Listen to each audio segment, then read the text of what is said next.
So, myself and my magical practice are a mess. I am a messy person. And I've been thinking about this because I've gone from frustration, that was the last video, to a strange kind of acceptance that has had me redefining what is a mess and my messy magic. I want to share with you the messy magics I've been doing over the last, I don't know, I think it's like 3 months actually. And I want to share with you how maybe I'm not such a mess, and maybe you're not such a mess, because maybe messy isn't really messy.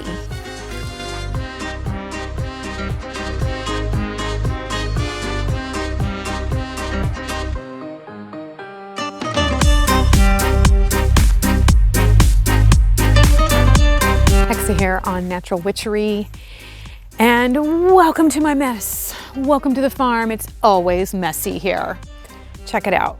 Yeah, like my gardens. They're not picture perfect. I don't weed them really the way that I know would be like that perfect garden that you would see on the cover of a magazine. Behind me, this mess. Oh my goodness, so the belt broke on the mower, so we have like half of the yard mowed, and that's kind of a regular occurrence here. There's those witches you see on YouTube, and then there's me. Piles of books. Oh my gosh, piles of decks. Yep, there's them that you see out there looking picture perfect. There's me with my piles of sticks and rocks. Overgrown trees that probably should have been trimmed forever ago.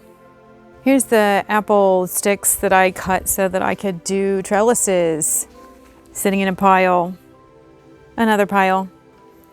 I think that we're bombarded by the internet telling us like that there's this totally orderly world, but when I look around me in nature, I see that there are no straight lines, that things don't come in neat rows anywhere in nature. That is just not the natural way of things. And so maybe my messiness is my naturalness. I've got my Bloom Where You're Planted shirt on today. And I was reminded today of how unique each one of us is and how every stage of our life is different. When I look back, I think, God, I was a mess back then and things are still messy now. And I just kind of want to remove the whole messy thing. Like, things are the way they are. And I can change, I can grow, I can do all of those beautiful things.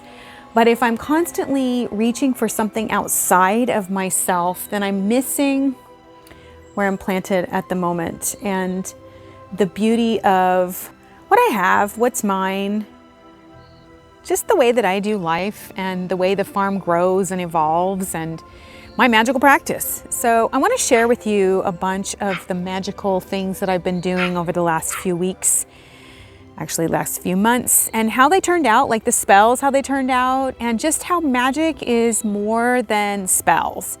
And how it can be on the fly, and that might seem messy to those of you who are big ceremonial practitioners. But for me, it's just who I am, and it's working.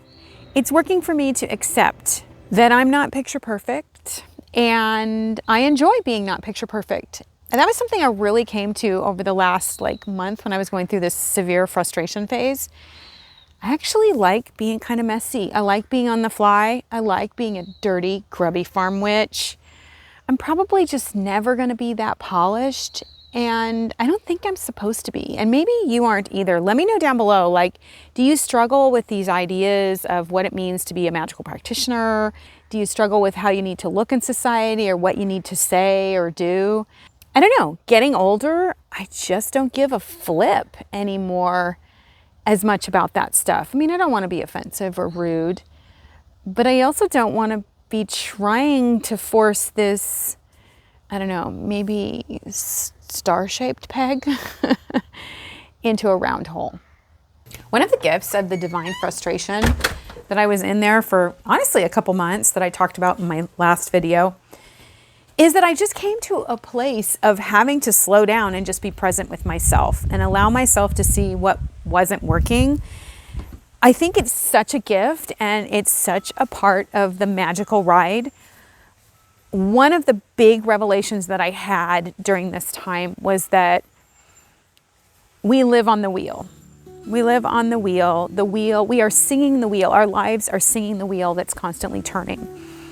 And we live in this bizarre society that's like, oh, we should always be in harvest time, always. And that is so ridiculous. Remembering that I'm not picture perfect and that I'm not supposed to be, that there are no straight lines in nature, and that the wheel is turning, that I am a part of the primordial soup, that my chaos is beautiful and perfect, and so is her chaos. Looking around at the farm and just the beauty that's here and the turning of the wheel and recognizing my place in it, it's been so freeing. Magic is so much more than spells, and over the last 3 months, I've really dove into making a magical life. One of the things I've been doing on a regular basis is greeting the day with a breath with the earth or the land, a breath with the sky, and a breath with the waters. And I'll do that before I even get out of bed. And the purpose of that is to really remind myself that I'm stepping into a mystical existence, not to miss that moment. And I just do it right when I wake up, not to miss that moment to say, hey, remind yourself, remind yourself of who you are, a mystical being having a mystical experience here. And another thing that I've been doing is heading on out and spending time greeting the elements here on the farm. So I'll just get up in the morning, and I'm usually standing like right out here actually, and I will greet the 4 elements and the goddess within and without, above and below. This brings me into my body in a way that has been fabulous. Am I doing it every day? No. Am I doing my breaths every day? Almost every day. Almost every day. Again, these are just little practices that are making my life so sparkly, because I'm reminding myself to really be present with who I am and where I'm planted, so that I can bloom, that day. Hey there, magical people on the radical road to self-acceptance. I'm gonna jump in here real quickly in a super surreal way and say that I am putting together quite a few cool things to share with you. But if you don't sign up for my brand new newsletter, not the one you've been receiving, by clicking the link down below in the description box, you're just not gonna hear about it. So please take some time to just quickly click that link. I've got a new website for all of you and some great new classes. My ancestral divination course is going to open up for registration at the end of August. There's only 30 spaces in that, and it is totally interactive. I would love for you to take the journey with me. I'm going to be offering a bunch of new tarot and oracle classes, as well as classes on upping your practice. So I hope you'll join me. Click that link down below. I did do some spell work. I had a chicken who was attacked and her back was ripped off. And I created a cantrix, something to sing, or a suin, a spell that I chanted over her as I worked on her wounds every day. And logically, she should have died. And she didn't. And I just want to say, this is the way things go on the farm. She was almost completely healed. Her whole back had been ripped off. She was almost completely healed. It took about 2.5 months, and she was attacked again by a hawk, some kind of raptor. Ripped her back off again. But she's thriving, and I am using the same cantress to bring her back to health. One of the great things I did with my spell work is I always get caught up in wanting to have it written down perfectly in a grimoire. And so I end up not writing down my spell work. And then I wonder, like, what did I do? What did I chant? What candle did I use? I'm just being really honest. I'm really bad about it because I want it to go into a picture perfect book. And here's my other picture perfect books inside my picture perfect cabinet. You see how messy this is. But I want my books to look like this, and I enjoy making these books, and I wish all of my stuff could look like the things that I see out on the web. I really do. I love the way some of these things look. But to get that out of the way and to allow myself to really just dive in and, do the work of keeping records so that I know what the heck is actually happening, I bought this book that's pretty on the outside. It's pretty on the outside, and that way I can just jot things down. And I've jotted down my spells, and I've kept notes on the updates of them. Another spell that I engaged with was I had an automobile accident settlement that I've been working on forever. I was injured in August of last year, and I wanted to do a spell for this settlement. I wanted a certain amount, and I sat down to do it, and I didn't have the candle color that I wanted, and I told myself, I will look at what color candles I have and use that, and that's exactly what I did. Chose a candle color, made my spell, put it into action, and I got my dollar amount. I actually got above my dollar amount that I wanted because of another practice that I have, which is sitting at my altar. I've been working with Rosmerta, the goddess Rosmerta. She's my goddess for the year. I didn't know anything about her until this year. And she's about the fat of the land, like the juiciness, not just the harvest, but like all the goodness, like when you bite into a pear or some of you like tomatoes, I don't, and the juice just drips down like, whoops, I hit my mic. That kind of fat, that kind of like juiciness. So she's all about that. And she asked me, why are you asking for so little? Why can't you believe for more? Like, why can't you dive into the abundance of everything that I am and have for you and that is available to you?